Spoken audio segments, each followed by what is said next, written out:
What an incredible PGA Championships. Brooks Koepka is your winner. Twitter is going crazy over Michael Block. We're going to talk about him. We're going to talk about Brooks. We're going to talk about Bryson. We're going to talk about Liv, PGA, the future, everything that's going on, and a new little segment I like called Check Brandel. Brandel Chambly says a lot of things. We're going to check him, meaning we're going to say we're going to read what he said, talk about it, and see if it's accurate or not. We're going to check it, like almost like a fact check.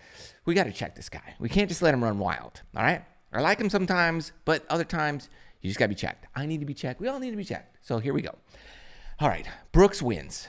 What an incredible PGA Championship. Man, I loved it. It was exciting, and I'm going to say it was more exciting because of Liv versus PGA. It was more exciting. Think about this. You take out all the Liv guys, just remove them from the tournament, sort of like the Players Championship. You get rid of them. Oh, and then what do you get? Oh, you get a boring tournament that should be super exciting, okay? And so, unfortunately, that's what they did at the Players Championship. But here at the PGA Championship, they let them in because they had previously qualified, and I would assume that if they didn't, they wouldn't have let them in, which they didn't let a lot of guys in that probably should have been in. But whatever. The guy that won was in Liv, and he was in, so that was great. But you remove Brooks Koepka, you remove Bryson DeChambeau, you take out, let's say, Cam Smith and Patrick Reed, Phil Mickelson, and whatever else. You take out those guys, well, it's kind of a boring tournament. It's boring. It's just, it's all right. The only thing that would have made it exciting would have been Michael Block. Other than that, it would have just been a nonchalant, lackluster major championship. And the PGA Championship would, again, solidify itself as the fourth most important major championship in men's golf. Probably really the fifth below the Players Championship. But luckily, the Players Championship revives itself as the fifth major by... And it's even less exciting than some regular events because, it's just not that way. Unless it's exciting. But the only thing that makes it exciting is the 17th hole. If they let Liv players in, man, it could pass the PGA Championship in terms of hierarchy of majors, even though it's not a major technically. So, but whatever. It is what it is. And a Liv player has persevered and has climbed to the top of the leaderboard and won the PGA Championship. And he has an incredible bounce back off his letdown at the Masters where Jon Rahm took him down. Jon Rahm was like unstoppable. So whatever, but Brooks had a kind of a bad Sunday regardless and comes back, bounce back, says, that's fine. I'm going to do something different this time. And he did. He won. And he dominated Sunday, played a 7 birdies. Ridiculous. He played an amazing round. So he shoots an incredible round. And here's what I think. This is what's interesting is Bryson DeChambeau and Brooks Koepka were paired together on Saturday. Ironic because the two had some issues a few years back where they didn't like each other. It was a huge thing. And now they're both on the Live Tour. And this was really the first time the two of them were paired. It was the first time the two of them were paired together, I believe, since then, since all the controversy. And here we go. Not only are they paired together, they're paired together on a major championship on Saturday. And on the first tee, Golf Channel and everybody's blowing this up. And they keep replaying the clip of the two of them getting booed on the first tee there at Oak Hill on Saturday. Brooks Koepka.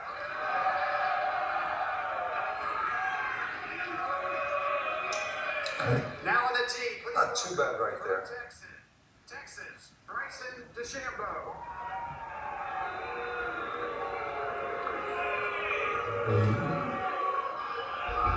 There you go. You hear a little bit more of the blues. Here's what's interesting, and I have a lot of questions about this, is this. They get booed on the first tee, and you could hear the boos, sure. And then the rest of the day, the whole rest of the day, they get cheers, nothing but cheers. I didn't hear any boos. I only hear the crowd cheering for birdies, clapping for them, encouraging them all the way and up to 18, and more cheering. Where'd the boos go? That's my question. Where did all the boos go? Did they vanish? Did they disappear? Did they evaporate? What happened? Did they get won over throughout the course of the round, starting on the very next hole? Is that what happened? Where did they go? What did all the booers show up together like, hey guys, let's meet up at the first hole and boo Brooks and Bryson together, and then we'll disperse and we'll just do it there and only there? Like, what happened? Why did they get booed only there? Comment below. Let me know what you think. I'm no conspiracy theorist, but something's weird here. Something fishy. And I just got to say, it's strange is what I'm saying. Where did the boos vanish to? Because they disappeared. And here's what's interesting. Bryson DeChambeau was using his Ryder Cup umbrella and wearing his Ryder Cup rain gear. Why would he do that? What's that about? Why do you think he was doing that? It's kind of like he's saying something without saying something. And let's look at this. Okay. The Ryder Cup is run and put together by the PGA of America. The PGA of America runs the PGA Championship. It's their major championship. So the PGA of America has a major. The USGA has the major, it's the US Open. Augusta National has a major, the Masters. And the RNA has a major called the Open Championship. So that's the majors. So the PGA of America, who also runs the Ryder Cup, is responsible for this tournament. And in this tournament, Bryson decides to wear his Ryder Cup rain gear and use his Ryder Cup umbrella.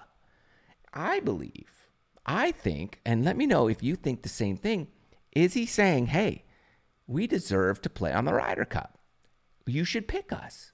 And based on his performance, T4th, and based on Brooks's performance, solo first, obviously, I think they're saying, hey, dude, why would you not pick us to be on the team? Why would you not pick a major championship winner to be on the team? I think the PGA of America and the U.S. Ryder Cup team and the European Ryder Cup team needs to get together. They need to get together and have a conversation and say, should we be picking players who have left and gone to live? Should we do that? And I think that conversation should happen because ultimately, think about this. It is a television product. You're putting a product out there. The better the product is, the more people watch, the better it is. You're ultimately trying to capture views. This tournament got massive ratings because of the live, because of the controversy. Because of controversy, it got tons and tons of views. And Ryder Cup will get tons of views with controversy. I personally would rather watch Brooks Koepka and Bryson DeChambeau more than Justin Thomas and Jordan Spieth.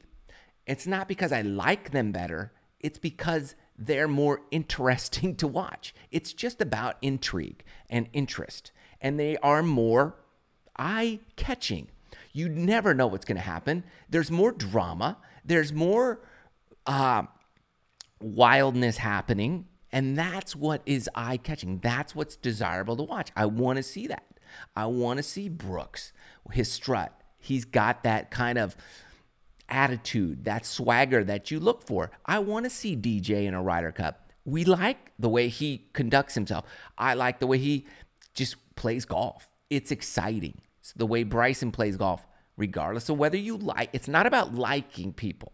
It's about interest. We all watch movies not only because they have a really good guy, but because they have a really great bad guy. And those are the movies that are really interesting. Like, man, I hate that bad guy. I have to watch this movie. So it's not about loving or hate. It's about how interesting is it and will it be? I think the Ryder Cup needs to take a serious look at picking these guys for their teams. because it will make it a heck of a lot more interesting. And who would you rather have on the team today? Brooks Koepka or Jordan Spieth? I'm just saying. Who would you rather have? I'm asking. Justin Thomas was plus everything at the PGA Championship. Okay, you can have bad weeks, sure. But you got Brooks, who nearly won the Masters and did win the PGA. So he's going to have it. He has at least one major. He might have three. He might have three by the time the Ryder Cup rolls around. So watch out. It's going to be exciting. And it just wouldn't have been the same if those live guys weren't there. It wouldn't have been the same. You guys wouldn't have watched. We wouldn't have watched like we did. Now, what did make it exciting was this guy, Michael Block, 46-year-old head pro, right? So the PGA of America, this is their major championship. And they have, the PGA of America has all these different sections all around the country.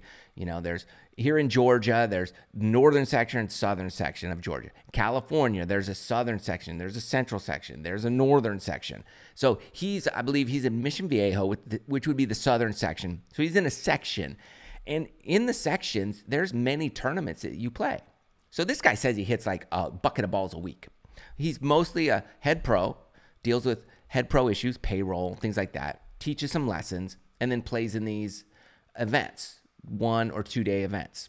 And in that California section, there's a lot of great players. Now, they're not touring professionals, but they're pros, right?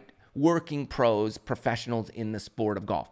The PGA of America also basically hosts the PGA merchandise show every year in Orlando. All these PGA professionals come and they do a lot. And they recruit a lot of young guys to go into that field. So if you want to be in the golf industry, have a job, you become a PGA professional. Some PGA professionals sell polos in the golf shop. Others take your tee times.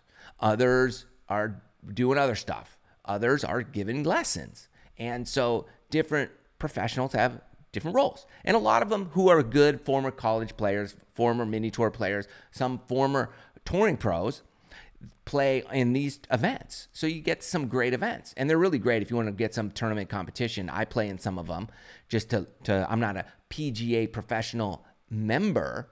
So I'm not a member. So you got to pay a little extra to play in those events, but they're great events, great players play, and you get good tournament skill. So he plays in a ton of those. So his playing game is sharp, but it's not PGA Tour quality, obviously. Or is it? He just played a major championship and finished 15th. So they have their major championship, this one, and then what they do is they have the opportunity to play in a national qualifier, and the top 20 who the top 20 places get to play in the PGA Championship. So he was able to do that, and he's played in a few. First time he's made the cut, and it's rare for them to even make the cut because, you know, they're not touring pros. They don't do this. So they get it, but they get a couple rounds, and it's great experience. And they give an award for the low PGA professional. So he shoots a 70 and then a 70. So he's even par, makes the cut, no problem. Then Saturday, he shoots a 70 again. So he's even par. He's doing great. And so you think, okay, Cinderella story, it's going to end on Sunday. And he kind of, nothing really is going on. He gets a couple bogeys, you know, he's just kind of hanging around. He's 2 over par, stepping on the 15th tee box, hoops it in the hole. Ace, you know, par 3, makes a hole in one, a little 7-iron, hoops that sucker. Going crazy. So he's back to even par. And of course, you're going to make a bogey on the next hole because you just got a hole in one. You're going crazy. You can't even think. So he does. But then if he finishes in the top 15, tied for 15th or better, he gets to play in next year's PGA Championship. He doesn't have to qualify. So on 18, he's in the rough. Hits some like 5-wood or whatever, pulls it left. Tough up and down. Puts it to like 6-8 feet. Makes the putt. Finishes T15. Just, I mean, amazing. Makes everybody cry. Congratulations, Michael Block. I mean, golf clap, big clap. Here's what I want to do. I want to go out to where he works, a place called Aurora Trabuco. Tough to say. It's in Mission Viejo, kind of Orange County, Southern California area, just north of San Diego a little bit. That's where he is. I want to go out there. Michael, if you're listening, I want to take a lesson from you. I want to book 2 hours. I want to book an hour for a lesson, And then we'll set up the podcast and we'll do an hour podcast. That's what I want. And I'll pay for everything. So let me know. I'm there. Let's do it. We're going to book it out and bring it to everybody so we can see it. So that's going to be on the books. As soon as you get your hangover in check from the, come down of the PGA Championship, it's going to be a good time. So congratulations again, Michael Block. What an incredible story. I mean, that's what makes this so amazing. I love stuff like that.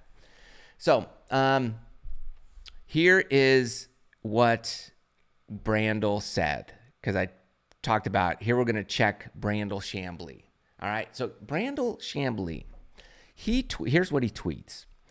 And it's just so amazing to me that you could say this, and hopefully people check him. But I like to break things down and say, okay, what did you say, and what does it mean? Here's what he says, because it's half encouraging.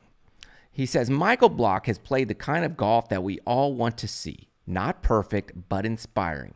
And what does it say about the state of the professional game that the happiest and most thankful guy in the field is likely the poorest guy in the field? Here, what does it say about the state of the professional game that the happiest and most thankful guy in the field is likely the poorest guy in the field? Okay. First of all, are you knocking the state of the game? Like, who are you digging here? That's why I have a question. Like, is the state of the game in disarray? Is it the state of golf? Is this guy, was he happy? Yeah, Michael Block was happy. Was he joyful? Yeah. Was he a joy to watch? You bet. But is he the poorest guy in the field? Likely the poor. I don't know. There were a lot of other PGA professionals in the field. Is he? I mean, I don't think it's a money contest. I don't think money has anything to do with happiness. I mean, you're either happy or not. I think a lot of people are happy. Are you not happy? These things need to be checked because there's a lot of assumptions. I don't particularly like making a dig on the whole state of golf. I think the state of golf's in a great spot, personally. And I don't know Michael Block's financial status, and I don't know the financial status of other players on tour. I do know that there are many professionals who don't make a lot of money, and there are a lot of expenses out there like travel, caddy, all kinds of things, and it could be challenging for just a lower tier guy that you've never really heard of. What's his monetary situation? We don't know. These tweets you read them and you're like, what? What does that even mean? What does that mean? What is the state of the PGA Tour or the tour or professional golf? I think professional golf's in a great spot. And it's cool to see somebody like a Cinderella story come in there and shine a light and be a light, and you can look at this guy and get encouraged. But there's a lot of great stories out there. There's a lot of guys in that field. Think about Brooks. I think he's in a great spot. Came back from injury that he thought was career ending. And what about Bryson? Same thing. Injuries, bulked up, really took a toll on his body, has thinned down, trimmed down. He's in a great spot. I think a lot of these guys are in great spots. We're checking Brandel's tweet. Let me know what you think about that. We just got to check it, ask a lot of questions, and see what you all think. And here's what a lot of people are saying. And I'm worried about this, that a guy like Brandel might say, well, see, now Brooks, he probably wishes he had a mulligan and was still on the PGA Tour. He probably wishes he could be back there again. He probably wishes if he could undo it, he would go back. After his contract with Liv, he'll probably come back. He'll figure out a way to come back. Look, we can't just say that. What about this? Maybe he is where he is today because of Liv. Maybe Liv gave him the freedom. Maybe it gave him the ease. Maybe it gave him the ability to recover better, faster, stronger, and get his mind right and get his body physically fit and right again and get his game in shape. Maybe now, because of Liv, he has more time to practice, more time to work on his physical and mental shape. Maybe because of Liv, the pressure is off on some level in terms of playing so much, so many obligations, that you're able to focus more on your game and the things that make you a great player. Maybe it's because of Liv that these Liv players are playing some great golf. Not, oh, because they played great golf, they wish they were back on the PGA Tour. No, maybe because of LIV, they're where they are today. So I think we need to look at that and look at exactly what LIV brings to the table. Because of LIV, it makes a great, great product. And that is what we all love to see. And there were many, many little slights, comments by commentators throughout the broadcast that you could just tell they did not like the fact that these LIV guys were doing so well. And you could see it. You could see it. You could hear it. You could feel it in their commentating and their voice and just the little things they would say. It was almost like they were rooting against them. And so I like the fact that they persevered. They did great things. And this is great for all of golf. I'm for golf. I'm not for PGA. I'm not for LIV. I don't want one to be great and one to be horrible. I want the game to be in a great place. And I think this highlights exactly the fact that golf is in a super, at least on the professional level, a great place. Now, I just wish they would really, truly acknowledge, and it's coming, and it's taking time, but it's good, where the biggest growth in the game is coming from. And it's coming from right here on social media, on YouTube. The largest growth in the game is coming from creators here on this platform. And that's exciting. So more and more changes are coming in the whole landscape of golf, amateur level, professional level. It's coming because of what's available out there and how people are getting introduced into the game. They're not being introduced originally anymore from golf on television like they used to be. They're being introduced golf right here on their phone, swiping away, and they see golf, and it becomes interesting. It becomes a a TikTok or whatever, and they see it and they swipe and they laugh and that looks fun. And then they go to longer form videos, and then they're like, cool, that looks like fun. I want to go do that. I want to play. And that's how they're getting into the game. And that's what's going to actually grow the sport. So it's growing fast, and it's growing initially because of the social media. And then they transition over and into the professional game and these major championships. And the more exciting they are, the more viewership they have from the younger audience. And it's more exciting when LIV and PGA Tour are kind of duking it out, but working together to create a great product. This was an example of that. And I think, and I hope we see more of that in the future. And I hope people like the PGA Tour and the Players Championship, they realize, there's times where this is good. It's not all bad. You don't have to play every week on our tour, but in some big events, it might be kind of cool to mix it up a little bit and invite you guys over. And there should be some vice versa, the other direction too. When LIV starts getting bigger major championships. And the one thing that's missing off LIV, the one thing currently that's missing is you're not going to have a Cinderella story like Michael Block, because there's no real qualifying to get in each event.